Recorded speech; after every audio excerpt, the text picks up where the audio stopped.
এই মেয়েটি তার শাশুড়িমাকে বাড়ি থেকে বের করে দেয়। তখনই ছেলেটি বলে, তুমি আমার মাকে বাড়ি থেকে বের করছো কেন? স্ত্রী বলে, দেখো রোহন, তুমি আমার উপর একদম কথা বলবে না। তোমার মা একটি চরিত্রহীন মহিলা, যে প্রথম স্বামীকে খেয়েছে, আবার দ্বিতীয় স্বামীর সঙ্গেও ঘর করতে পারেনি, এখন আমার ঘর পোড়াতে এসেছে। তুমি ভুলে যাচ্ছ তুমি আমার বাবার কোম্পানিতে ম্যানেজার। আমি চাইলেই তোমার চাকরি খেয়ে নিতে পারি, তাই চুপচাপ বাড়ির ভিতরে যা বলেই সে শাশুড়িকে দূর করে তাড়িয়ে দেয়। সেটি চাইলেও কিছু করতে পারে না। সে ভাবে ছোটবেলায় মা তার কত খেয়াল রাখতো, তার জ্বর হলে তার মাথায় জলপট্টি দিয়ে দিত। আসলে মেয়েটি সবসময় অন্য ছেলেদের সঙ্গে সম্পর্ক করতে চাইতো।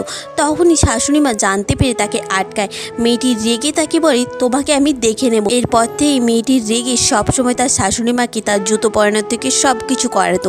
ছেলেটি সব কিছু শুধু দেখতেই থাকতো, কিছু বলতে পারতো না। ছেলেটি সবসময় মায়ের ভালোবাসা পাওয়ার জন্য আকুল হয়ে থাকতো। একদিন ছেলেটি তার মায়ের সঙ্গে দেখা করতে চলে আসে। তখন স্ত্রী সেখানে চলে আসে, বলে, তোমার এত বড় সাহস, তুমি আমার কথা না মেনে তোমার মায়ের সঙ্গে দেখা করতে এসেছো?